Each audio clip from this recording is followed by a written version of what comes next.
Alors, c'est la dernière conférence de ce séminaire qui dure depuis mercredi passé. Séminaire qui a consisté en 3 conférences et 3 jours d'atelier. 3 jours dont 2 soirées et une journée entière, celle de dimanche. Alors, ça fait plus de 20 ans que j'étudie un peu notre histoire. Une fois que je suis sorti de l'école des Blancs, je suis retourné à l'école de nous-mêmes. Et pendant plus de 20 ans, j'ai lu quelques affaires sur cette histoire. Quelques centaines d'ouvrages sur cette histoire. Et je vous assure que pendant cette semaine qu'on a passée avec le jeune frère, je ne sais pas où il a trouvé ça, mais j'ai beaucoup appris. Et ça a changé beaucoup de choses dans ce que je croyais savoir. Et c'était vraiment enrichissant. Alors, on a tout de suite envisagé une seconde édition de ce séminaire,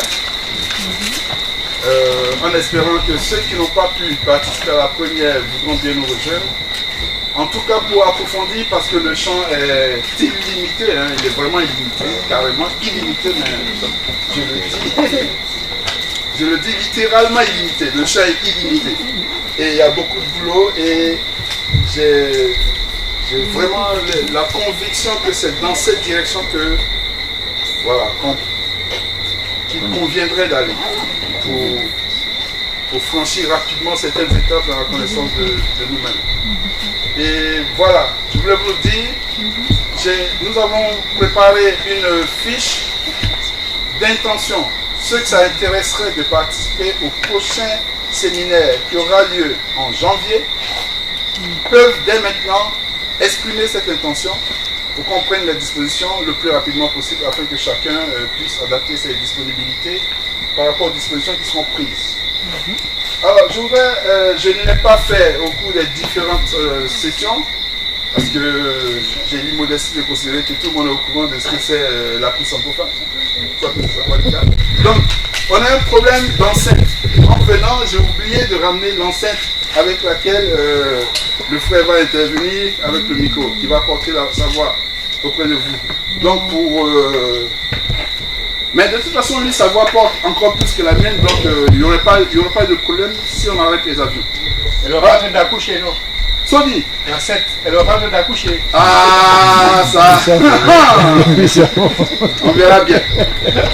Donc je vous présente rapidement la Pusankofa. C'est une institution, en réalité, c'est une institution de fait.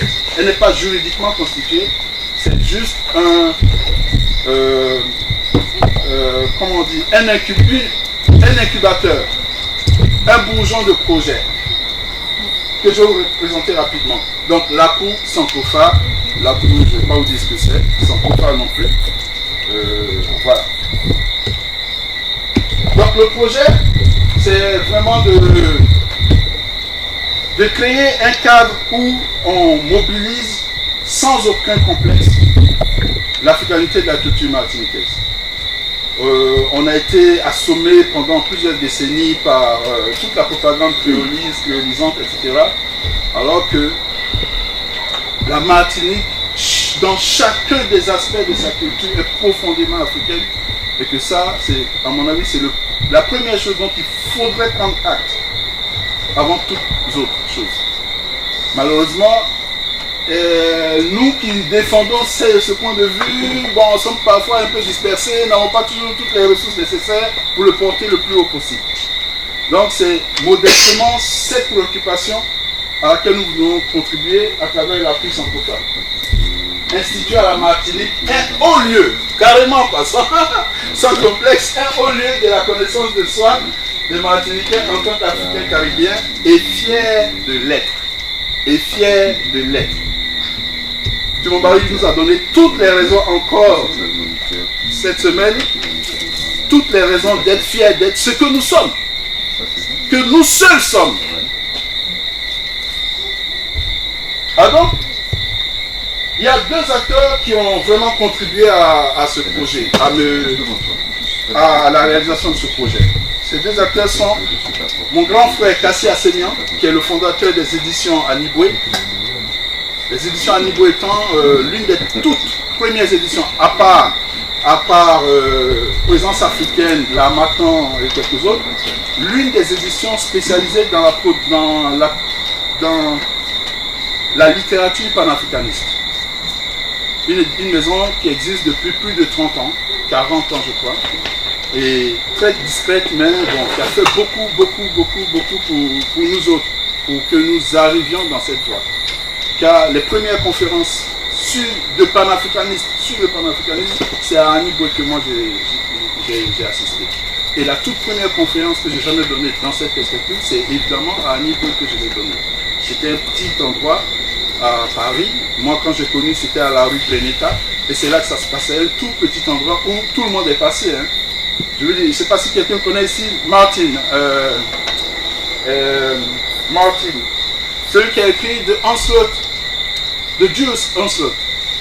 Tony Martin. Vous ne connaissez pas? Bon, Tony Martin, c'était un écrivain africain-américain qui a publié un ouvrage de Jules Onslaught dans lequel il établit clairement la participation massive des Juifs dans le Yoruba.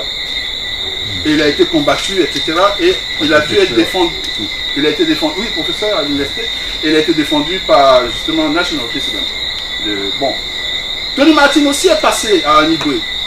Toni Morrison ramenait ses étudiants périodiquement à Aniboué pour prendre l'ambiance de la littérature panafricaniste d'expression française. Toni Morrison. Hein, vous voyez qui c'est Toni Morrison? Ouais, ok. Ouais. Donc moi c'est vraiment à Aniboué que je suis. Mon chemin vers ça s'est vraiment conforté. Tout le monde. La femme de Cheikh Anta Diop a dédicacé son ouvrage, mon exemplaire de son ouvrage, là-bas à Aniboué. Luz Marie Diop Maes. Moi j'ai rencontré tout le monde. Lasconi, c'est un frère aujourd'hui, mais c'est à Aniboué que j'ai rencontré Lasconi. Le doyen Brun Babon, c'est à Aniboué que je l'ai rencontré. Bref, et je me suis dit que avoir un tel lieu ici, où tout le monde, et en particulier les jeunes frères, se coltinent de telles personnes, ça peut élever leur âme et les amener dans le combat par les voies les plus sûres et les plus fécondes. C'est un peu ça, l'idée qui est derrière la courbe, le modeste truc que vous avez vu, pour ceux qui l'ont vu.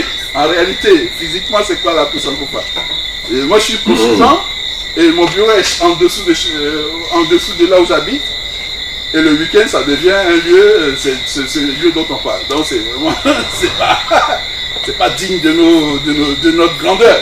Non, on aurait dû avoir un truc, un petit truc quelque part ici pour parler de nous-mêmes. Non, c'est dans un petit truc quelque part, bon. Donc, la deuxième personne que je voudrais citer, c'est Namer Nzeo, pour ceux qui connaissent la librairie Tameri.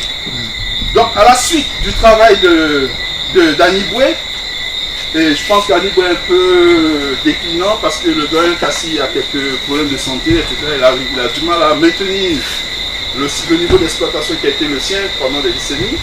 Et l'institution qui a poursuivi ce travail, c'est la librairie Tameri. Alors tout se passe à Paris, à Tameri. Si vous allez sur le mur de Tameri, toutes les semaines de l'année, il se passe quelque chose à Tameri. J'ai passé là, obligé. C'est le passage obligé de tous. Et récemment, j'ai connecté Tameri avec Imanié. Vous connaissez Dalila, Imanié Dalila. Et donc, grâce aux connexions, la course à Kofa à Tameri, Imanié va intervenir bientôt en début septembre à Tameri pour présenter son ouvrage.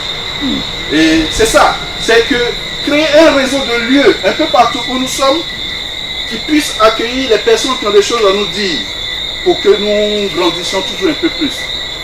Un réseau, personne ne fera ça pour nous, hein, c'est clair et net. Personne ne fera ça pour nous, c'est clair et net. Bon. Donc, Namer, pourquoi Namer? Parce que c'est la librairie où vous trouverez 50 000 références, 50 000, mais littéralement 50 000 références de la littérature panafricaniste. Namer a l'avantage d'aller même chercher des ouvrages publiés en Afrique. Alors, les ouvrages publiés en Afrique, il faut les trouver. Hein. Là, c'est Ushuaïa. Hein. Bah oui, attendez, il faut déjà savoir que ça existe, la publication en Afrique. Et trouver la diffusion, c'est bon, voilà. Et donc, Namer trouve des ouvrages, y compris des ouvrages en Afrique, édités en Afrique, des éditions clés, etc., des ouvrages d'auteurs, mais dont vous n'imaginez pas. Qui connaît ici Dika Akpanyang Bonandela? Sur, je suppose que tu connais les descendants des pharaons, mais il a écrit d'autres ouvrages, mais de très très très haut niveau. Ndoumbe 3. Tu connais Ndoumbe? Bon, voilà. Bon. D'accord. Ça, c'est des auteurs qui écrivent, qui publient sur le continent. Et qui sont denses. Évidemment, on ne peut pas accéder à cette littérature si nous n'avons pas un acteur de l'efficacité de Namer de la librairie Taneri. Et donc, c'est grâce à ces deux que le projet de la Lakou Sankofa a pu voir le jour. Alors, les objectifs de ce projet, comme je dis, créer un réseau intégré, c'est-à-dire partout où nous sommes, avoir des lieux où on puisse recevoir nos frères qui ont des choses, et sœurs qui ont des choses à nous dire, et créer un réseau intégré, c'est-à-dire des lieux qui soient en connexion les uns avec les autres, et non pas qu'ils soient isolément, parce que ça existe, hein, si vous allez en Guadeloupe, vous allez trouver une librairie spécialisée, quelque part, mais entre les unes et les autres, il n'y a aucune relation. Donc ça, non, il faut de la synergie. Pour que de la synergie, c'est l'idée qu'on peut tenir ici. Faire connaître nos œuvres intellectuelles, évidemment, par nous-mêmes et pour nous-mêmes. Il faut savoir que depuis 2010, nous sommes la première masse démographique au monde. Donc d'un point de vue bêtement économique, si j'écris pour 2 milliards d'habitants, de personnes, de noirs, exclusivement pour eux, des choses qui les intéressent, à terme, je peux devenir riche. À supposer que mon intention, ce ne soit pas d'informer mes frères, mais de ramasser de l'argent, je peux devenir riche. Même économiquement, l'argument économique, aujourd'hui, est suffisant pour travailler dans cette direction. À plus forte raison, les préoccupations qui nous réunissent ici. On a toutes les raisons aujourd'hui de travailler dans notre voie, pour nous-mêmes, sans chercher la tutelle de qui que ce soit. Qui que ce soit. Notez une chose, il y a des stars. Qui connaît Bollywood, Nollywood, l'industrie cinématographique du Nigeria, la deuxième au monde. Il y a des stars du Nigeria qui ne sont jamais sortis du Nigeria, qui n'ont jamais fait de films nulle part, et qui en restant au Nigeria sont plus riches que les plus grandes stars de France. Est-ce que les autres savent ça? L'industrie cinématographique du Nigeria produit des gens, des stars, qui sont plus puissantes économiquement que n'importe quelle star française. C'est bien la preuve qu'on peut écrire et n'être connu que par les nôtres et devenir, sans courir après un prix Nobel et vendre son âme pour avoir un prix, je ne sais pas quoi. Parce qu'évidemment, c'est que lui, il va vous dire là tout à l'heure, il ne va jamais avoir un prix de je ne sais pas quoi là. Si c'est ce qu'il cherchait, il trouvait quoi hier. Mais il est important qu'autour de tout ça, nous créions des institutions, des infrastructures, et que nous créions un écosystème, comme on dit en jargon économique, un écosystème qui rend tout cela économiquement viable. Et nous en sommes encore trop loin, et c'est dommage. Bon, évidemment, le petit trou là dont je vous parle de la Lakou Sankofa, n'est pas arrivé, mais c'est ça, ce sont ces préoccupations qui ont amené la création de cet objet. Acquérir, c'est ça que je dis ici, acquérir les conditions opérationnelles de viabilité économique de nos œuvres. Il faut que lui là, il arrête de travailler et qu'il se consacre à ça. Parce que là, il est... Écoutez, quelqu'un qui écrit 22 livres en 2 ans, et c'est pas son travail, c'est pas, il faut qu'il trouve par ailleurs un travail métier pour nourrir sa famille. Vous imaginez? Les autres sont payés, ils font des études, ils sont payés, ils sont chercheurs pour raconter des bêtises sur nous. Et nous, nos chercheurs, non, ils se démerdent pour essayer de combattre les gens qui racontent des bêtises sur nous depuis des siècles. C'est compliqué le combat, c'est trop compliqué. Il faut que nous tous rentrions massivement dedans. C'est un peu ça, hein, au-delà de venir une semaine, voilà, c'est vraiment ça. Il faut que nous prenions tout ça à bras le corps dans une perspective stratégique. Bon, je profite de ce que, voilà, il n'y a pas encore le micro pour déblatérer s'il vous plaît. Je sais qu'il y en a où que tout ça dépasse, mais ils ont raison. C'est encore loin de nos préoccupations, c'est dommage. Alors, Sankofa, la Sang, ça qui la cour, hein. Donc, ok. Sankofa. Le terme Sankofa est formé de sang retourné, de corps aller et de fa, prendre. Littéralement, il se traduit par retourner, aller chercher et prendre ou récupérer. Cette figurine que je vais vous présenter, il y a plusieurs façons de la noter, mais voici la figurine le symbole le plus connu de Sankofa. Cette figurine est le symbole matérialisé de quête de connaissance et de retour aux sources. Qu'est-ce qui peut trouver le S dans cette figurine? La lettre S. Ou bien la syllabe sang, la syllabe ko et la syllabe fa. Donc nos ancêtres, les blancs même le reconnaissent. Notre pensée est profondément symbolique. Par conséquent, les systèmes graphiques que nous avons développés pour marquer cette pensée sont nécessairement symboliques. C'est ce que le frère nous montre. Où est l'alphabet dans ça là? Et un enseignant peut vous écrire un roman, un livre entier avec sa vitesse. C'est un symbole. Donc si vous prenez les hiéroglyphes pour de l'alphabet, vous n'allez rien comprendre, c'est ce que le frère nous dit. Sankofa, où est le sang, où est le pa, où est le fa? C'est un symbole, soit tu sais, soit tu ne sais pas. Et c'est puissant. Économie de signes. En 2 signes, on décrit un livre entier, une thèse de doctorat. Il faut que la recherche qui aboutit à ça soit particulièrement approfondie. Pour qu'en si peu de choses, elle raconte autant de choses. En si peu de signes, elle raconte autant de choses. Notre pensée étant symbolique, les moyens graphiques développés pour l'exprimer sont nécessairement symboliques. Et c'est ce que le frère nous a montré. Et c'est clair et net. Moi, dès que j'ai commencé à lire, je l'ai dit, j'ai dit, mon mari, t'inquiète pas, non, tu es loin devant nous, on va te suivre, c'est tout ce qu'on peut faire. Je l'ai dit, il faut lui demander, lui, t'inquiète pas, il est attaqué de toute manière, ah, restez tranquille, vous ne comprenez pas. Vous ne pourrez jamais lire Sankofa avec votre système machin graphique là. C'est pas possible. Parce que les anciens, c'est pas ce qu'ils ont écrit. Avant de débuter, je vais quand même fixer, je vais faire une mise au point. Voilà, une mise au point. Le nom d'Osiris apparaît pour la première fois dans les textes des pyramides. Les textes des pyramides datent d'environ 2500. On va être conservateur en disant. Environ 2500 avant l'ère chrétienne. La première pyramide à texte, c'est la pyramide du pharaon appelée Ounas. Okay? Et dans cette pyramide figure déjà le nom d'Osiris écrit de cette manière. Okay? Le grand seigneur, donc sous la forme des hiéroglyphes, c'est gravé sur les murs. C'est pas pour rien que je dis ça, vous allez comprendre quelque chose.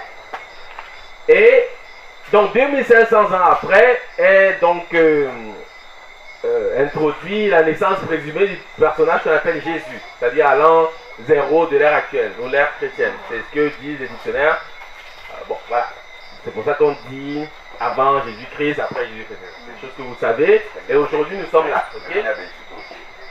Donc, c'est bien important de comprendre que 2500 ans avant la naissance présumée du personnage qu'on appelle Jésus, le nom d'Osiris figurait déjà 2500 ans, j'insiste, avant la naissance présumée du personnage de Jésus, que vous connaissez. Le nom d'Osiris figurait déjà dans les textes des pyramides, qui sont le premier corpus philosophique et religieux attesté dans l'histoire de l'humanité. Donc c'est la première fois qu'on parle de Dieu dans l'univers.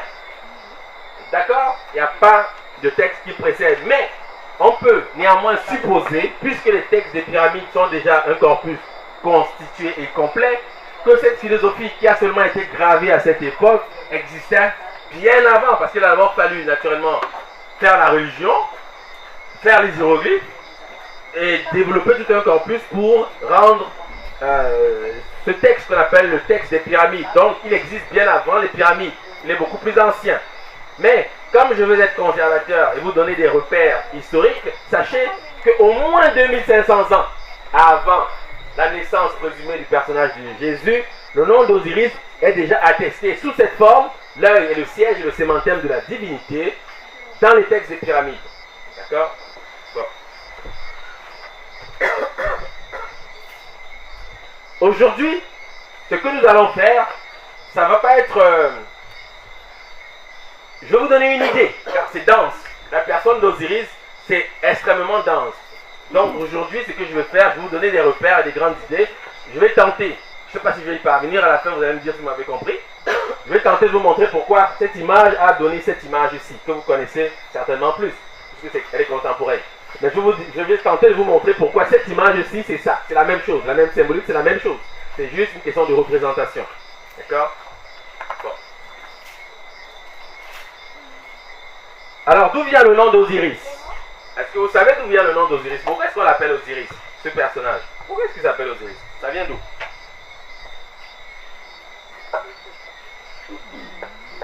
Pourquoi on l'appelle Osiris?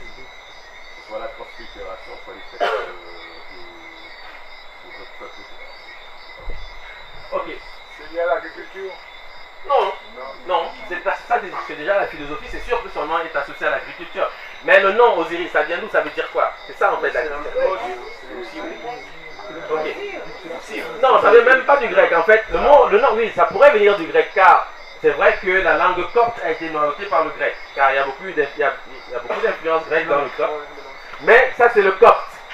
Je sais que vous n'allez pas lire le copte, donc je vais lire pour vous. Mais ça c'est le copte.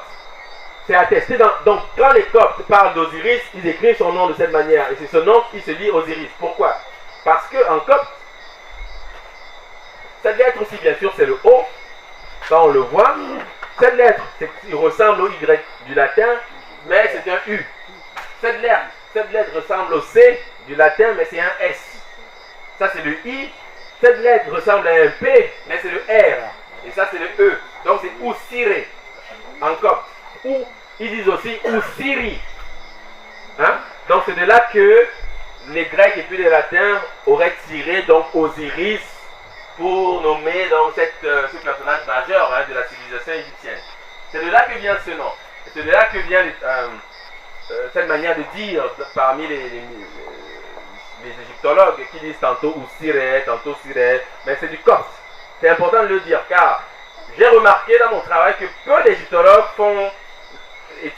travaillent avec le copte. Il faut comprendre la langue copte pour comprendre un peu ce qui se passe en égyptologie aujourd'hui. Car les translittérations que vous observez dans les dictionnaires procèdent essentiellement des correspondances en copte. Donc ce n'est qu'une transcription, mais ça, on ne le dit pas toujours parce que bon, les gens préfèrent s'arrêter au langage disons, inventé de la translittération. Mais il faut savoir que quand on dit Oussiré, ce n'est pas une vue de l'esprit. C'est le copte. C'est comme ça que les coptes disent. Ils disent aussi Oussiri. Mais vous allez voir que c'est beaucoup plus subtil que ça. C'est beaucoup plus subtil que ça. Quand vous connaissez les règles du copte, vous comprenez la vérité tout de suite. Tout de suite. Ça c'est clair. Et je vais vous montrer la vérité sur cette question. Donc, dans l'histoire, il existe au moins un auteur. Il faut lui rendre hommage. Et c'est le seul à ma connaissance qui a tenté d'apporter une étymologie au nom d'Osiris. C'est Plutarque. Plutarque c'était un initié. Il a travaillé, il a été grand prêtre à l'oracle de Delphes pendant une vingtaine d'années. Et il a publié un texte qui s'appelle Isis et Osiris. C'est un traité dans lequel il parle donc de la passion d'Osiris. Il raconte comme ça les grandes lignes de la passion d'Osiris. C'est une lettre qu'il écrit à une femme, je crois qu'elle s'appelle Léa, ou Réa, je ne sais pas. Mais en tout cas, c'est quelque chose qui est disponible gratuitement sur Internet. Donc c'est un texte que vous pouvez avoir. Et dans ce texte-là, il dit, parlant d'Osiris, donc il tente d'apporter une étymologie, parce qu'il tente d'expliquer ce que ça veut dire. Il dit, son nom, donc en parlant d'Osiris, suivant quelques interprètes, donc il a eu affaire à des interprètes, puisqu'il ne parlait visiblement pas le langage égyptien, donc son nom, suivant quelques interprètes, signifie qui a beaucoup Dieu. Et il dit, os dans leur langue, la langue des Égyptiens, veut dire beaucoup, et iris, l'œil. Ok?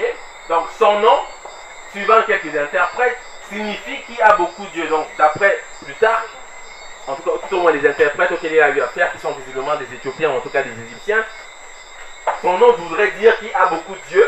Os dans leur langue, les Égyptiens veut dire beaucoup et iris l'œil. Ça c'est l'étymologie proposée par Plutarque. On va voir de quel il s'agit. Et dans la littérature, on rencontre aussi Eusèbe de Césarée, qui était un père de l'Église, qui parle d'Osiris et dit, donc ça c'est moi qui écris, Eusèbe de Césarée, père de l'Église, souligne aussi que os en égyptien signifie multus. Donc lui dit en latin. Maintenant il dit ce que ça veut dire en latin.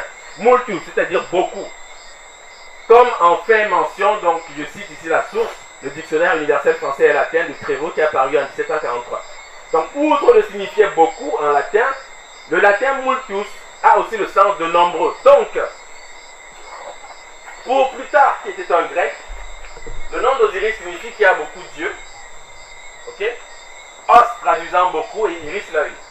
Pour Eusèbe de Césarée qui travaille, qui s'exprime, disons, ou qui écrit en latin, dit que le nom d'Osiris veut dire multus en latin, c'est-à-dire beaucoup. Mais multus en latin veut dire beaucoup et nombreux, qui donne le français multitude, naturellement. Ok? Donc vous allez comprendre ce que c'est. À partir de là, on a quand même déjà quelques éléments. Donc c'est pour ça que moi je rends hommage à Plutarque, parce que sans lui, ça aurait été vraiment plus difficile vraiment de parvenir à quelque chose de probant. Ok?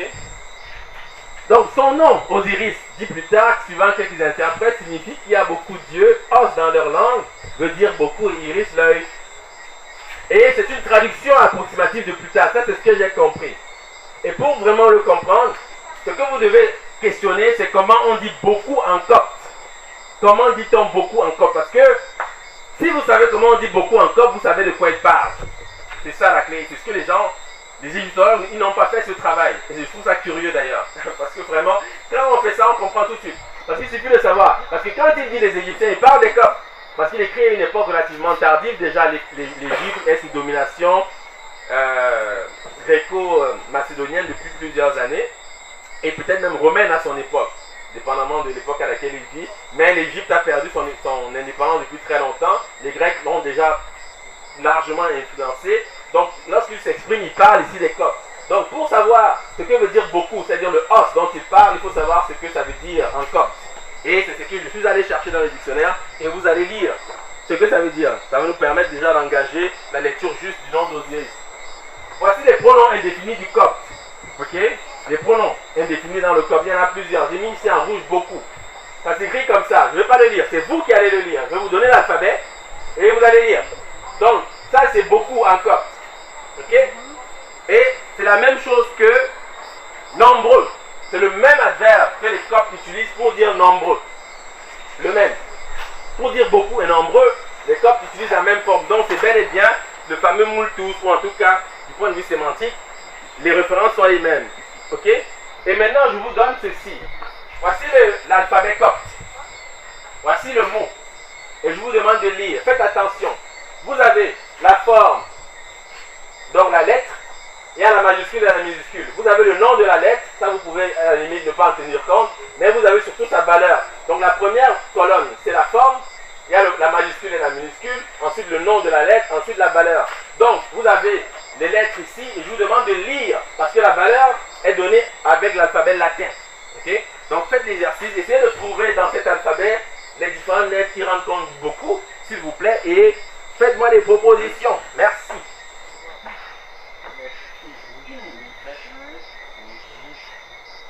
J'ai même pas eu le temps de m'asseoir, qu'ils ont déjà trouvé. Mais c'est super. C'est ça, oui, donc. Mich. Mich. C'est bel et bien Mich. Ok? Donc, le copte, pour dire beaucoup, nombreux, ils disent Mich ou Mèche. Parce que la seconde lettre peut être un I ou un E. C'est ce qu'ils disent là. Un I ou un E. Donc, c'est Mich, beaucoup, nombreux, ou Mèche, beaucoup, nombreux. Mais c'est quoi Mich dans les langues bantoues? Ah, c'est ça. Là, j'ai dit Eureka. Ah, j'ai trouvé. Ah, ça, c'est sûr. J'ai trouvé. Mich, c'est les yeux. Ok? Qui a beaucoup d'yeux? Copte, Mich, beaucoup, nombreux. En Cuba, Congo, on dit Dish, l'œil, Mich, les yeux. C'est ça. C'est ça son nom. Avec des variantes. En Bassa, on va dire 10, l'œil, Miss, les yeux. Vous comprenez? Voilà pourquoi on dit qu'il y a beaucoup d'yeux. Parce que quand le copte dit beaucoup, en fait, c'est le nom des yeux dans les langues africaines. Donc, il suffit de dire qu'il y a beaucoup d'yeux, on sait que c'est son domaine sémantique. Vous comprenez? Je ne sais pas si vous voyez la nuance, en fait. C'est ça. Parce que le copte va dire Mich, pour dire beaucoup, nombreux. Mais c'est le nom des yeux. Voilà pourquoi on dit que celui qui voit tout. Quand on parle d'Osiris, on dit Osiris, c'est celui qui voit tout. Pourquoi? Parce qu'il est partout. C'est les éléments chimiques qui voient tout. Rien ne lui échappe. C'est ça l'idée en arrière. Mais du point de vue conceptuel, du point de vue du nom, ça commence comme ça. C'est les yeux. Et est-ce que Osiris a quelque chose à voir avec les yeux? Oui. Peut-être lumière. Oui. Une question. Oui. Ça aurait pas été plus simple de regarder comment on dit Dieu en copte? Non. Parce que... Ok. Là, vous précédez en fait mon intention. Parce qu'en fait, je vais vous dire les choses. En copte, pour dire les yeux, on dit Eyat. Mais le copte Eyat, c'est ce que en égyptologie, il y a un symbole qu'on dit Oudjat, qui s'appelle Oudjat. On dit que c'est l'œil d'Horus. Le Eyat des coptes, pour dire l'œil, correspond à ce Oudjat. Mais en Bassa, la langue Bassa, parler dans la cuvette congolaise, donc, on dit Djat, pour dire unité d'un tout. Unité d'un tout. Donc, quand on dit Djat, unité d'un tout, en fait, ça renvoie au mythe de l'œil d'Horus qui a été divisé. Parce qu'il faut savoir que l'œil d'Horus ou Djat rencontre des fractions. Donc, c'est beaucoup plus... Je ne suis pas allé dans cette voie parce que ça nous aurait mené aux mathématiques, un ensemble de choses. Mais quand on parle de l'œil ou Djat, c'est quelque chose que vous rencontrez sur Internet, c'est un système de fractions. Et le Bassa construit justement les fractions sur la même base. Parce que par exemple, le Bassa Djat donne Yada pour dire 1. On dit par exemple, pour dire 1 dixième par exemple en Bassa, on dit Yada Kere Jom, c'est-à-dire 1 dans 10. Et le Bassa construit les fractions à partir du symbole Djat, c'est-à-dire l'œil d'Horus là. Mais c'est autre chose. Mais pour dire l'œil, on dit Eyat en copte. Ça donne Djat, donc ça nous envoie, parce que ça c'est l'œil ou Djat en fait, que vous voyez ici représenté en fait. C'est ça qu'on appelle en égyptologie l'œil ou Djat, donc c'est l'œil. Mais c'est le registre de la complétude. Hein, parce que l'œil ou Djat a été divisé, ensuite reconstitué, c'est un symbole qui se rapporte à la résurrection d'Osiris, donc c'est autre chose. C'est pour ça que moi je préfère cette voie, c'est beaucoup plus simple, parce qu'au moins elle est attestée du point de vue de Plutarque, parce que je voulais un ancrage historique, et non commencer des développements, parce que on peut toujours me poser la question de savoir, mais pourquoi tu parles de l'œil, quel est le rapport, parce que tu vois un œil ou... Non, Plutarque le dit, il est contemporain de cette époque, donc pour moi il me sert de porte d'entrée, parce qu'au moins là tout le monde est capable de vérifier en fait. C'est pour ça que je choisis en fait. Je ne sais pas si tu vois un peu la méthodologie, donc moi c'est ma méthodologie, c'est comme ça que j'ai choisi de procéder. Donc c'est ça. Alors le mish du Kuba, en fait c'est beaucoup nombreux. Et c'est miso, c'est-à-dire les yeux, c'est le pluriel, les yeux, ok? Donc c'est celui qui voit tout, qui a les yeux partout, c'est ça l'idée. Voilà pourquoi on aboutit à ces premières remarques. Maintenant, je vais vous donner la clé en copte même. Parce que quand le copte dit Ousire ou Ousiri, il faut connaître les règles grammaticales du copte pour savoir comment on aboutit aux Osiris ou à des choses beaucoup plus intéressantes. Je donne ici un extrait du dictionnaire d'Alexis, enfin la grammaire copte d'Alexis Malon, paru en 1926, où il parle d'une règle importante pour comprendre de quoi il s'agit. Il dit la lettre égyptienne, donc la lettre égyptienne R, c'est quelquefois changé en I. Ainsi, Kessi, sépulture, devient Christ. Je vais parler de ça tout à l'heure parce que c'est l'origine du mot Christ. Okay? Le verbe iri, parce que ça je vous ai dit que ce n'est pas un P, c'est un I. Donc le verbe iri, faire, donne à l'état pronominal AI au lieu de ar, okay? Parce que le R devient un I. Et au qualitatif OI au lieu de ORI. On a de même mais en copte, aimer de l'égyptien mérite. Donc il translitère, c'est ce que vous savez, on dit mérite, l'aimer, etc. Bon, les égyptologues utilisent ces formes-là. Dans ce même mot, R reparaît aux autres formes, menre, menrid, mere, mérite. Donc, en gros là, ce que vous devez savoir, c'est qu'en copte, le R se réalise I. Donc, si c'est vrai, ça veut dire que ce R-ci, c'est un I. Donc, il y a une réduction. On dit Osiris, mais on peut dire Osis. Osis. Et c'est ce que vous allez voir. Et vous allez voir en fait comment ça fonctionne. Donc, si la règle est juste, et elle est juste, parce que c'est la langue copte qui marche de cette manière, je dis Ousire ou Siri, mais Ousire devient Oussier. Ousire devient Oussier, car le R devient un I. Vous êtes d'accord avec moi? On l'a vu.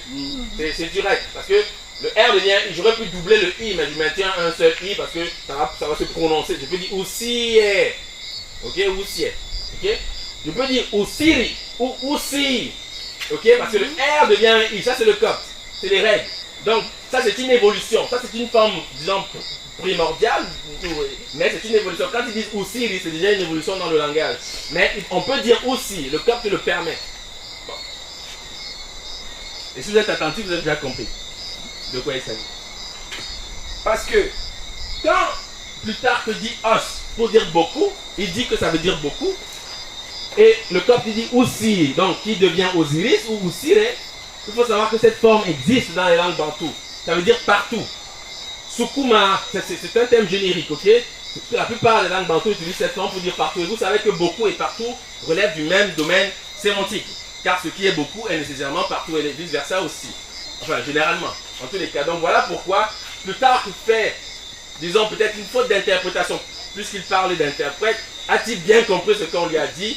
Bon, on peut supposer que oui, peut-être que non, mais la réalité dans les langues africaines, c'est que le os là, quand il dit que ça veut dire beaucoup, en réalité ça veut dire partout, dans les langues africaines, et c'est ça ici. Donc le Sukuma va dire osé, partout, nous on dit aussi, partout, Kami osé, partout, Swahili oté, partout, donc le S devient un T, hein, c'est les mutations usuelles. Et le Makame va dire osé, partout, ok? Donc c'est la même structure phonétique. Est-ce que vous avez des questions? Est-ce que vous voyez la logique? Est-ce que vous suivez? Vous avez des questions par rapport à ça? Ça vous paraît cohérent? Ok. Voilà maintenant comment il faut lire le nom d'Osiris. À partir de là, je vais prendre la langue bassa que je connais un peu. Quand vous avez une graphie comme celle-ci, vous devez chercher l'homogénéité. C'est l'homogénéité qui vous donne la lecture première de la graphie. Et l'homogénéité a comme règle préférentielle l'homonymie. L'homonymie. En bassa, pour dire l'œil, je vous ai dit, on dit 10, le pluriel c'est mish, ou miss, pardon. On dit 10, pluriel miss. Pour dire s'asseoir, on dit yis. Je passe dans le Wolof, qui est du Soudan maintenant, pour vous montrer qu'on utilise les mêmes formes. En Wolof, on va dire 10 pour dire voir, mais en Bambara, on va dire sigi pour dire s'asseoir. Mais le Bambara sigi, c'est une métathèse de 10, si vous êtes d'accord avec moi, car il faut bien le voir. Ok? Ils inversent juste les phonèmes. 10, sigi, s'asseoir. Le maninka va dire siki ou si, s'asseoir. La racine est ici. À partir de là, c'est là qu'on atteint en fait la vérité. Pourquoi? Parce que c'est comme ça que les Coptes appellent Jésus. Ils disent Yesu, Jesus, ou ils disent His, ou ils disent His. Et on traduit en français par Jésus. Ça c'est le nom d'Osiris, d'après la graphie même. Ok? Et je vous dis, Jesus, en copte c'est ça. Bon, je vous passe la lecture du copte, mais sachez que c'est ça. Je sais que vous ne lisez pas le copte, mais croyez-moi, c'est ça. Jesus, c'est ça. Yes, donc le H, c'est pas un H, c'est un I ou un E, on l'a vu tout à l'heure. Donc on peut dire is ou yes, c'est ça. Et ça c'est un S en copte. Et c'est pas un C, c'est un S. On dit is pour dire Jésus en copte. C'est comme ça que les coptes appellent Jésus. Et je dis aussi que Yesu, c'est la métathèse de Ousié, Ousiré. Est-ce que vous comprenez? Parce que le R, le I devient un R. Donc ils font une métathèse dans la première forme. Au lieu de dire Ousié, ils disent Yesu. Et ils disent c'est Ousiré, c'est le nom d'Osiris. Est-ce que vous êtes d'accord avec ça? Ça c'est bien important, il faut bien comprendre. S'il y a des questions, prière de ne pas hésiter car il faut vraiment comprendre. Une question sur l'alphabet. C'est là que je pense l'alphabet. Non, c'est copte. En fait, l'alphabet copte est constitué, je crois, de 26 caractères, mais il y en a 7 qui sont typiquement égyptiens, les 7 derniers. Les autres caractères sont grecs, parce que la langue grecque a noyauté en quelque sorte le copte. Donc moi, généralement, lorsque je travaille avec le copte, je privilégie ces 7 caractères, car je sais qu'ils sont authentiquement kémites. Ok? Mais c'est un alphabet qui a des formes coptes aussi. Grecques. C'est ça. Mais il y a 7 lettres, les 7 dernières, j'en avais parlé, je crois. Les 7 dernières qui sont directement issues du démotique, lui-même issu du hiéroglyphique monumental, c'est-à-dire l'écriture des temples en fait. Voilà. Mais c'est ça, voilà le nom, hein, c'est ça, clair. Et ça, je vous dis là, c'est depuis les textes des pyramides, ça n'a pas commencé à l'an 0. Voilà. Il faut bien comprendre les perspectives. 2500 ans avant, on écrivait déjà ça. Et en bas ça se lit his. Ça c'est 10, c'est l'œil. His, c'est s'asseoir. La racine, c'est his. Et je voulais vous faire entendre ce que veut dire his en bassa. C'est pour ça que j'ai amené l'élément pour que vous entendiez vous-même d'après le Bassa comment il explique ce que c'est Osiris dans les langues africaines. Mais l'élément ne peut pas être joué, malheureusement. C'est bien dommage. Pourquoi ça va jouer? Comme le micro a changé en fait. Oui, ok. Je vais donc essayer. Je vais essayer. Si vous entendez, c'est bien. Sinon, vous allez passer l'élément et vous allez tout entendre. Et puis, je vais attendre que tout le monde ait entendu. D'accord? Parce qu'il faut l'entendre vraiment. C'est mon père. Parce que mon père, c'est un excellent locuteur de langue bassa, reconnu même par les Bassa. Il parle un Bassa très, très soutenu. Et je vais me poser la question quand je parvenais à ces relations. Parce que, figurez-vous, j'étais au village, au Cameroun. Ma soeur se mariait. C'était le mariage de ma soeur. Et c'était un mariage traditionnel. Parce que ma famille a été gagnée à la démarche traditionnelle. Parce qu'avant, naturellement, moi, quand je me suis marié, j'étais le pasteur et tout. Bon. Mais depuis, on a évolué là. C'est-à-dire, parce que mon père nous a vu, mon frère et moi, mon frère aussi très porté sur ces questions. Il nous a vu évoluer. Et ma soeur aussi a été gagnée au début, elle ne comprenait pas trop. Voilà, parce qu'elle vivait encore, bon je vous raconte pour faire l'histoire simple, elle vivait encore en Europe, en Suisse, à l'époque, on était déjà, mon frère et moi, ici au Canada. Donc, l'énormément faisant n'a pas vu le cheminement, elle nous voyait juste prendre des positions bizarres. Elle disait, mais ils sont devenus quoi? Des extrémistes, quoi. Mais quand elle est venue, elle a compris tout de suite. Quelle était la démarche, quelle était la motivation, pourquoi est-ce qu'on voulait retourner vraiment. Et quand elle s'est mariée, elle a décidé que les pasteurs, non, elle va faire ça avec ce qu'on appelle les mbombos, c'est-à-dire nos patriarches, les mbombos. Et à cette époque, je travaillais sur Osiris. Alors, au moment de la bénédiction, pour moi ça a été une révélation. J'ai compris que Osiris est là, mais nous ne savons pas. Même les mbombos ne savent pas, parce qu'ils n'ont pas encore assisté comme vous à une communication comme celle-ci. Je ne suis pas encore allé au Cameroun pour présenter ça. Mais tout de suite ils vont comprendre, parce que ça là ils connaissent très bien. Et c'est ce que vous allez entendre tout à l'heure. Au moment de la bénédiction, le mbombo, ils étaient deux. Parce qu'ils sont spécialisés dépendamment de ce qu'il faut faire. Mais là, c'était la bénédiction pour la fécondité, la multiplication. Et on ne peut pas faire ça sans Osiris. Demander la fécondité, la multiplication. Parce qu'on veut que les couples soient féconds. Donc, j'ai vu en direct ce qu'on appelle la crucifixion, mes amis. Sauf que nous, on fait ça dans la tradition d'une autre façon. Le mbombo se met devant le mari de ma soeur. Il commence, je crois qu'il a commencé par le mari. Bon, il porte une plume, naturellement, il fait des choses, il parle en bassa. Et le mari est en forme de croix. Les mains tendues, comme le crucifié. Et on te demande de lever les mains. Et le mbombo se met à te frapper, il frappe sur les côtés. En fait, c'est une manière, en fait, si vous connaissez le principe de la passion, parce qu'on doit te battre, en fait, pour demander la fécondité, la multiplication. Car il faut un acte de violence pour générer la fécondité. Parce que même l'acte sexuel, c'est un acte de violence. Je ne sais pas si vous savez ça.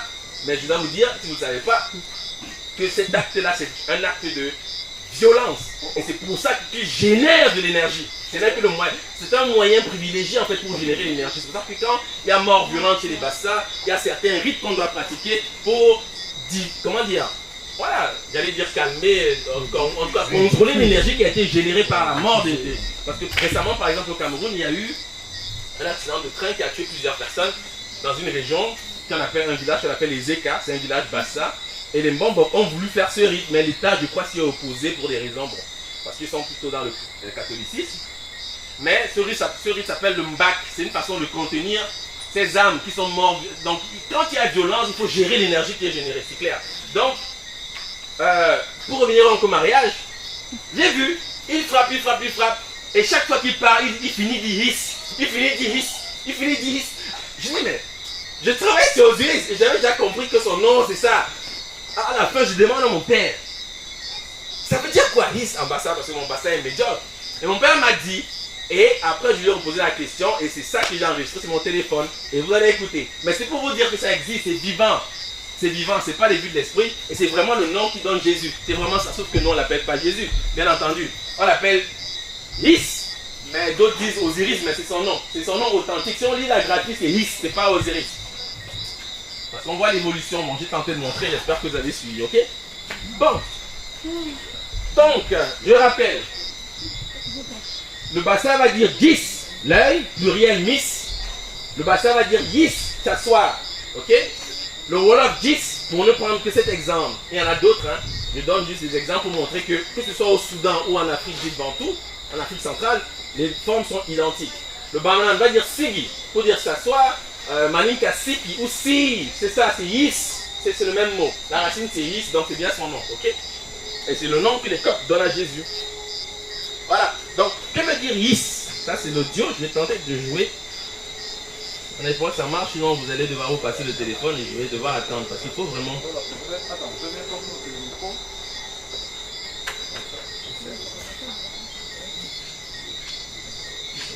Tu peux juste. Ah, ok.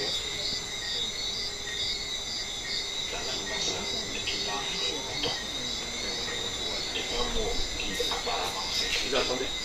Oui, il faut remettre, faut entendre.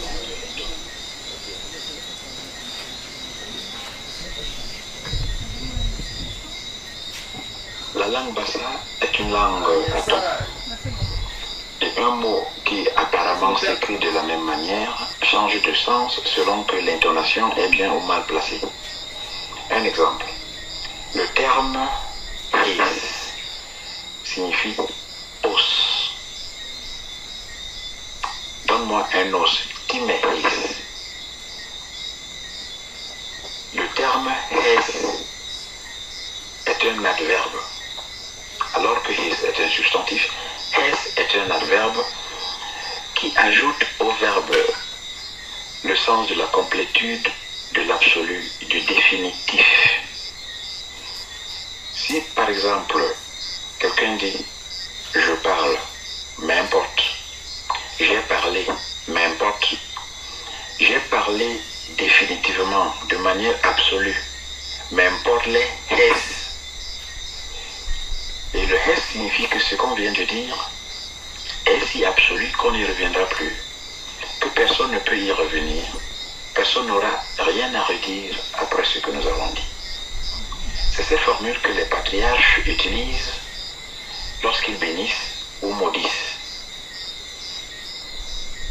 Et quand ils veulent dire, par exemple, que monsieur X doit être béni, il peut finir par dire ce que nous l'avons dit de manière définitive, absolue, complète. D'importe les hes. Nous avons dit ceci de manière absolue, définitive. Et bien l'adverbe hes est donc cet adverbe qui traduit l'oméga d'une action, d'une entreprise, la finition la plus totale, la complétude la plus irréprochable et de toute la manière difficile à remettre en question. On est là dans le domaine de l'infini, de l'absolu. Quand les patriarches ont dit ce qu'ils ont dit et qu'ils ont fini par utiliser la formule hes, généralement, il l'accompagne d'un geste. La gestuelle est importante, c'est de la ponctuation. Et la ponctuation de ce qu'ils ont dit, c'est le mouvement de la main droite, de la gauche vers la droite, la paume tourne vers le sol. C'est comme un mouvement de ballet qui va de la gauche vers la droite. Si ce n'est pas la main qu'ils utilisent, ils peuvent utiliser leur chasse-mouche et l'utiliser de haut en bas, ou alors de gauche à droite, comme la main tout à l'heure, pour dire que ce qu'ils ont dit ou ce qu'ils ont fait, ils l'ont dit et fait de telle manière que personne jamais ne pourra plus y revenir. C'est une sorte de point final. C'est terminé ce que nous avons dit. Voilà dans quel cadre il conviendrait de comprendre le terme hes qui nous situe dans le champ sémantique de l'absolu infini, de la complétude irréprochable et de toutes les manières de l'irréversible. Parce que ce qui a été fait ou dit est dit et fait de manière irréversible. Nous nous étions là dans le domaine de l'absolu. Voilà. Voilà. Donc, est-ce que ce qui vient d'être dit vous évoque quelque chose en relation avec Osiris? Le domaine de la complétude, de l'absolu, de l'infini. Est-ce que c'est quelque chose? Est-ce qu'il y a des éléments chez Osiris qui rendent compte de ces notions? J'ai parlé tout à l'heure, vous devriez déjà le savoir. La complétude, c'est l'œil. L'œil, quand on dit que l'œil d'Osiris a été divisé, tout comme son corps qui va être rassemblé, il faut savoir que l'œil, la symbolique est la même que celle du corps. Parfois on utilise l'œil, c'est-à-dire 10, parfois on utilise le corps, mais la symbolique est la même. Et la notion de simplicité, de complétude est essentiellement liée non seulement à Osiris, mais au pays Égypte lui-même. Comme j'ai tenté de le montrer lorsque je parlais de Kemet, j'ai montré que le nom de Kemet est aussi le nom de la pupille de l'œil. Je ne sais pas si pour ceux qui étaient là, si vous vous en souvenez. Donc c'est ça. Hein, l'oméga d'une action, la complétude, le point final. C'est pour ça qu'il est le juge. C'est ça, c'est clair. Donc, oui. Justement, sur la croix, on dit que le Christ a dit tout est accompli. Je sais pas ce que le Christ Non, a dit. non, mais je Moi, te je sais dis. ce que le bonbon a dit. Je te dis. Mais c'est ça, Voilà. ça vient de là. Ça vient de là, voilà. Ça vient de là. Parce qu'on a la même C'est fini, symbolique. terminé. C'est fini. Il Voilà. a terminé la passion, il a fait l'univers. Voilà. Fini, c'est ça. Et on fait le geste. Yes. C'est ça. Ah oui. Donc ça c'est vos ancêtres. C'est ça. C'est pas autre chose. Donc le nom d'Osiris c'est ça. Bon, ça devient Jésus par la suite. Mais le concept Jésus est très pauvre en relation avec ce que je viens de dire. Si vous savez, bon, il faudrait qu'un jour vous assistiez à ce type de cérémonie pour comprendre. Parce que le Mbombok, il y a des outils qu'il utilise. Il utilise une bassine dans laquelle il y a des feuilles. Il met plusieurs choses, pas seulement les feuilles, hein, d'autres choses. Et c'est cette eau. Il prend le chasse-mouche et il fouette le chasse. En fait, on voit l'eau sortir, mais il faut savoir que c'est l'énergie, c'est la lumière qu'il envoie en fait. Il y a plein de choses, c'est une symbolique très forte. Il faut vraiment voir. Et c'est ce que faisaient les Égyptiens. Parce que ça, c'est Osiris. Sauf que ça se présente différemment. Et les Bobs, on ne sait pas que c'est ça. Et on croit que Jésus peut nous faire concurrence dans notre propre... Bref. C'est ça qui est bizarre. Donc, je reprends. Ambassade, his signifie total, complet. Ça, c'est Osiris. Dès que vous entendez la notion de complétude, la totalité, c'est Osiris. C'est pour ça qu'il va être divisé. C'est pour ça que c'est lui qui connaît la passion. Parce qu'il faut être complet pour remplir l'univers. Okay? Il s'agit d'une variante phonétique de 10, œil et yis, s'asseoir. La notion de totalité transparaît à travers le discours égyptien qui compare l'unité du pays à un œil reconstitué. Symbole de la résurrection d'Osiris. L'œil est une métaphore du corps d'Osiris. Il faut le savoir. Le mot his est la première transcription du nom de Jésus en grec. Ça aussi c'est important parce qu'il n'y a pas seulement les coptes. Hein, le mot his, c'est comme ça que les Grecs ont d'abord écrit le nom de Jésus avant d'écrire Jesus. C'est comme ça. C'est son nom. Il sert de symbole au blason des jésuites. Et je vais vous montrer donc le blason des jésuites pour que vous compreniez que c'est des choses qui appartiennent à vos ancêtres. Voici les jésuites. C'est la congrégation la plus importante de l'église catholique romaine. Et c'est ça leur blason. C'est le nom d'Osiris. His. C'est ça. Et ils le savent. Mais ils ne viendront pas vous le dire. Mais c'est ça. Le terme his ou jis, lire jes ou ji ou his, est la première transcription du nom Jésus en grec. Ce nom apparaît sur le blason des jésuites, la congrégation la plus importante de l'église catholique romaine. Et le pape d'ailleurs actuellement c'est un jésuite. Hein. Je ne sais pas s'il y en a qui sont catholiques ici, mais c'est ça. Et voici une église très importante. C'est le centre même des jésuites à Rome. Ok? Et à l'entrée de ce temple, c'est une église, à l'entrée il y a le nom d'Osiris. His. Mais ils disent que c'est Jésus là, mais c'est Osiris. Oui, il y a une question? La précédente? Ok. Oui, allez-y.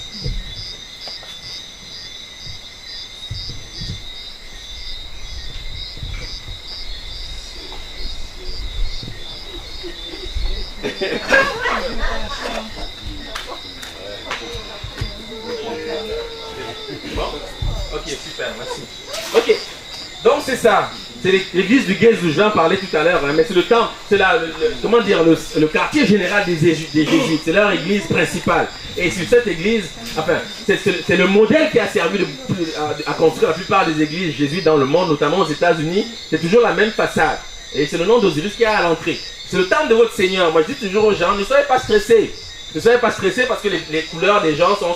Voilà. Quand vous rentrez là-dedans, sachez ce que vous venez faire. Même si c'est une église catholique, là, sachez, parce qu'à l'intérieur, vous allez voir ce qu'il y a. Je vais vous montrer. En l'intérieur, bon, déjà, je vais présenter, donc, juste pour présenter le temple, hein, donc l'église du Gézou est l'église mère de la compagnie de Jésus, c'est-à-dire les Jésuites. Officiellement nommée Casa del Santissimo Nome di Gesù, c'est-à-dire église du Saint-Nom de Jésus, mais voilà, vous comprenez. Sa façade aura introduit le style baroque en architecture. Cette église a servi de modèle à de nombreuses églises jésuites à travers le monde, particulièrement aux États-Unis.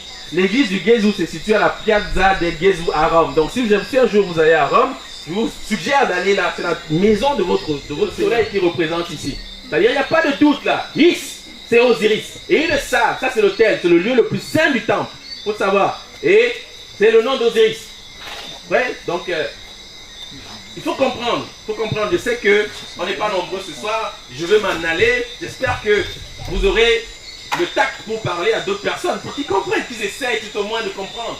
Que c'est beaucoup plus compliqué que ça. C'est beaucoup plus compliqué que ce qu'on nous propose. Parce que l'humanité est tombée dans l'enfance. Aujourd'hui, là, nous avons les outils pour comprendre. Et c'est vieux, c'est ancien. 2500 ans avant l'ère actuelle. C'était déjà dit dans la vallée du Nil. Lys, pour bénir et maudire. Vous comprenez? Donc c'est important de comprendre que l'église, là, ça n'a pas commencé aujourd'hui. C'est vraiment, et c'est notre patrimoine qui s'exprime de cette manière. Voilà. Il ne faut pas avoir de complexe. Bon. Aujourd'hui, le terme his est pris comme un monogramme, parce que c'est ce que disent maintenant dans les dictionnaires les étymologistes. Ils disent que his traduit Jesus hominum salvator, c'est-à-dire Jésus sauveur des hommes. C'est ce qu'ils disent, mais ce n'est pas vrai. Parce que quand le copte dit his, le copte ne parle pas le latin, ça c'est du latin. Donc ils ont essayé d'organiser les choses pour que, voilà, il y ait comme un voile, mais la vérité est tout autre. Le copte dit his clairement, et le copte c'est pas le latin, non, un copte ça ne peut pas vouloir dire Jesus hominum salvator, vous comprenez? Je ne sais pas si vous voyez la nuance. Bon, donc Ambassa va dire gis, œil, Ambassa yis s'asseoir, le Wolof dit gis, le Bambara sigi, le Maninka sigi, et en Bambara, on fait donc la métathèse de siki, pour dire sauver, kisi, sauver, en Bambara on dit kisiba, le sauveur, et c'est comme ça que les Bambara qui sont chrétiens appellent Jésus. Kisiba, le sauveur. C'est pour ça qu'ils disent que ça veut dire sauver. Mais c'est le siège. Kisi ou Siki. C'est le même mot, ce n'est qu'une inversion du phonème. Ok? Bon. J'espère que c'est clair. Le Christ. Voilà. Maintenant, je crois que c'est la dernière partie. On va aborder ça calmement. Pour vous montrer un peu. Pour vous montrer un peu des choses importantes quand même. Ok? Bon, voici la graphie qui va donner naissance au thème du Christ. Hein. En fait, les racines, la translittération le suggère déjà, puisqu'on voit que c'est le Christ. Ça se lit Christ. C'est pour ça qu'on va dire Christ. Voici la graphie. On va la lire tout à l'heure. Elle ne se lit pas tout à fait comme ça. Je vais vous montrer la nuance qui existe. Je vais vous montrer ce que c'est exactement. Mais je vais déjà citer Obenga pour au moins vous dire ce qui est attesté. Parce que ce mot, cette graphie a un correspondant en copte. C'est-à-dire que quand les égyptologues travaillent, ils regardent la langue copte et les racines qu'ils dégagent des lectures, ils disent que ah oui, ça correspond au copte, enterrement, etc. Donc, en copte, Christ, enfin, enterrement, en démotique, on dit, enfin, ça c'est un égyptien pharaonique translittéré, ça veut dire enterrement. Le démotique, c'est aussi des égyptiens anciens qui a viré maintenant le R. Il a gardé le S. Qu'est-ce, enterrement, mais le copte dit qu'est-ce, enterrement, embaumement, cadavre, un seul. Ça c'est le dialecte saïdique, ok? Donc la forme usuelle c'est Kessé, c'est pas tout à fait Christ. Mais je vais vous dire pourquoi il y a ces nuances pour moi. Parce que vous savez qu'en fait en copte le R devient un I. Donc quand je dis Kessé ou Kissé, j'ai déjà prononcé le mot. Et sachez qu'en Bambara, Kissé c'est la graine. C'est la graine, donc c'est encore autre chose. La graine c'est Osiris, c'est le grain, c'est le céréal. Ok? Qu'on met en terre, qui meurt pour que son peuple puisse vivre, qui ressuscite. Voilà pourquoi Osiris est associé au blé, au grain. Qui c'est le grain. Donc c'est ça, c'est ce mot-ci. Parce que le R, je le répète encore une fois, devient un I en copte. Ne l'oubliez jamais quand vous faites vos correspondances. Donc on peut dire Christ ou qui c'est le même mot. Fondamentalement du point de vue phonétique, c'est le même mot. Sauf que les Grecs Et les latins ont maintenu la forme Christ. Mais la forme usuelle, c'est ça. Et ça se rapporte à l'enterrement, à l'embaumement, au cadavre, au linceul. Et tout à l'heure, je vais vous dire pourquoi on dit que ça veut dire loin, l'onction, etc. Ok, il y a une relation. On va aller la chercher, vous allez voir, c'est simple quand on comprend. Bon. Alors ici, je présente juste les formes pour vous dire qu'on a déjà lu cette graphie. Peut-être que vous ne le saviez pas. Mais on a déjà lu ça du point de vue des coptes, du point de vue de ce que disent les égyptologues. Ok, parce que le copte saïdique va donc dire qu'est-ce ou qu'est-ce. Pour lire cette graphie, le copte boraïque, parce qu'il y a plusieurs dialectes coptes, va dire Kessi, là c'est le même mot, mais le bambara va dire Kissi, sauver. Le bassin va dire Kes, juger. Nkes, le juge, c'est Osiris qui juge. Pour ne citer que ces exemples, parce que les séries sont importantes. Bon, c'est des choses que je présente dans les livres, hein, donc c'est beaucoup plus détaillé parce qu'on a plus de temps, et puis bon, c'est un peu plus facile aussi, parce que là, sinon, on finira demain. Donc, le Yao va dire Kosé, tout, la totalité. Hein? Donc Yis, la totalité, c'est toujours les mêmes formes qui reviennent. La racine c'est OC. OC qui veut dire partout. Qu'on a vu tout à l'heure, quand tu décrivais la relation avec ce que dit Plutarque notamment. Une question. Oui. Donc tu confirmes, comme on a parlé de germination des germes, donc les 40 jours, le carême 40, qui... Mais j'en ai parlé, oh, vous n'étiez peut-être pas là. J'en ai parlé, j'ai dit que les 40 jours, c'est le traitement du cadavre, de la momie. C'est le thème de la momie. Les 40 jours... La germination, oui, c'est c'est associé au traitement du grain, hein, mais on traite le cadavre égyptien, la momie, de la même manière, puisqu'elle est trempée 40 jours dans le natron. Et ces 40 jours deviennent les 40 jours de jeûne, que passe Jésus dans le désert, les 40 jours, après 40 ans d'errance, etc., etc. C'est de là qu'il vient ça, c'est ça. Pour répondre à votre question, oui, bien sûr. Ah, aucun doute. Bon. Maintenant, je vais vous dire c'est quoi le Christ. Hein? Ah oui, ça vous allez comprendre. Voilà. Maintenant, le copte saïdique va dire qu'est-ce, bamba à kissi. Mais le kikongo va dire kissi, petit chaclou. Et je vous ai dit la dernière fois, pour ceux qui étaient là, ce que c'est. Mais on va en parler un peu plus dans le détail. Ça, c'est le kissi. En kikongo, kissi, c'est le fétiche à clous. C'est-à-dire un fétiche dans lequel on plante les clous. Et c'est ça le principe de la crucifixion. Si vous ne savez pas, je vais vous le montrer. Mais je vais déjà dire ce que c'est que le Nkisi en citant Mulinda Bungaza, qui a écrit en 97 dans un ouvrage consacré à ces questions. Et il dit ceci. C'est le même mot, hein, c'est le mot du copte. Le Nkisi, chez les Woyo au Bazaïr, est un objet abritant une force impersonnelle ambivalente. Voilà pourquoi il peut servir à maudire ou à bénir. C'est la force impersonnelle, susceptible d'attaquer ou de contrer une action agressive. Ces objets aux formes les plus diverses, statuettes, poteries, corbeilles, paquets, etc., contiennent des substances minérales, animales ou végétales. Kintu, si vous vous souvenez de ce que j'ai dit. Les statues servent soit à la divination, soit à la protection, soit à l'imprécation. Dans ce dernier cas, on enfonce un clou dans la statuette pour exciter une puissance surnaturelle qui se vengera sur une victime désignée. En principe, un Nkisi ne poursuit que les coupables. Donc, c'est un outil de justice. Voilà pourquoi on dit qu'Osiris est le juge. Le Nkisi, quand il y a un acte de violation dans un visage, ou quelqu'un a volé la chair, la poule, le corps, peu importe, ou quelqu'un a fait une action, cherche le coupable, quand on fait ça, il ne va cibler que le coupable qui est dans l'assemblée. Je ne sais pas si vous avez déjà assisté à... Je ne sais pas s'il y a des ordalies ici, des traitements de la justice traditionnelle. Ah, c'est quelque chose d'extraordinaire. Ce n'est pas des plaisanteries. Hein. Il y a plusieurs manières de procéder.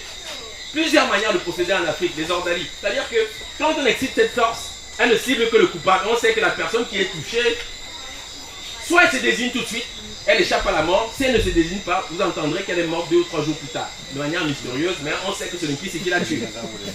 Ça c'est une justice, c'est Mac. En fait, ça c'est Mac. C'est pour ça qu'on dit que Osiris, disent les égyptologues, elle n'est Mac. Parce que cette puissance-ci, c'est la justice. C'est une manière de rendre la justice dans les sociétés traditionnelles. Parce que les gens ne sont pas toujours portés à dire la vérité.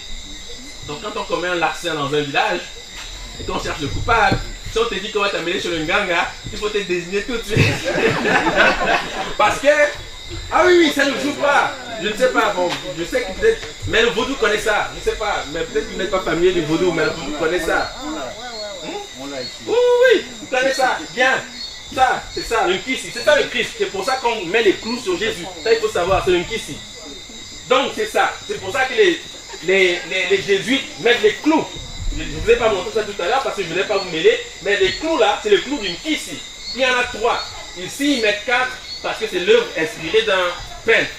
Mais normalement, les pieds sont croisants, clous, juste une fois. Vous comprenez, c'est 3 clous, pas 4. Ça, c'est une inspiration d'un peintre, mais c'est 3 clous. Et ça, c'est le Nkisi. C'est pour ça qu'on dit que c'est le Christ. Mais le principe fondamental du Christ, c'est le Nkisi. La statue est à clous, il faut le savoir. Ça, c'est la base, parce que lui là, il est censé générer une énergie, c'est-à-dire qui rend la justice. Il est juge, mais il ne le fait pas, on s'entend, parce que lui, bon. Vous comprenez? C'est pas Osiris. C'est pas Osiris. Pour avoir les qualités d'Osiris, il faut être mort et ressuscité. Lui, je ne sais pas s'il a même vécu, on ne sait pas. Vous comprenez? Donc voilà, c'est un peu ça. Bon, je plaisante, hein, mais pardon pour ceux qui sont sensibles, mais c'est ça. Voilà, c'est ça. Ok, donc vous avez compris. Maintenant, je vous pose la question. C'est quoi le Christ? Pardon, dites-moi. Je vous écoute. Parce que je viens de le dire. Le Nkisi, c'est quoi le Nkisi? C'est une statuette qui contient une force personnelle qu'on excite avec de la brutalité. Le clou, c'est ça. Il faut faire violence pour générer cette force. C'est pour ça qu'Osiris doit mourir. C'est pour ça qu'il connaît la passion. C'est pour ça que Jésus, dans Jésus de Nazareth, est battu. Il faut faire la violence pour générer cette énergie. Et cette énergie sert au Nganga, parce qu'il travaille avec cette énergie. C'est ça qu'on appelle le Nkintu. J'ai tenté de vous expliquer ça la dernière fois. Je vous ai dit, les animaux, qu'on égorge. Je sais que ma soeur, elle m'a dit qu'elle n'aimait pas avoir le sang. Tu ne peux pas faire quelque chose d'utile sans le sang. C'est pas plaisant, mais le bélier qu'on tue là, c'est Osiris. Je vais vous montrer. Le bélier qu'on tue, il génère. On ne fait pas le sacrifice pour tuer et manger. C'est pas ça. C'est l'énergie qu'on sollicite quand il meurt. C'est une violence parce que c'est Dieu. On tue Dieu pour générer de l'énergie. Et quand elle sort, on travaille pour faire les choses dans la société. C'est ça, le principe de la religion.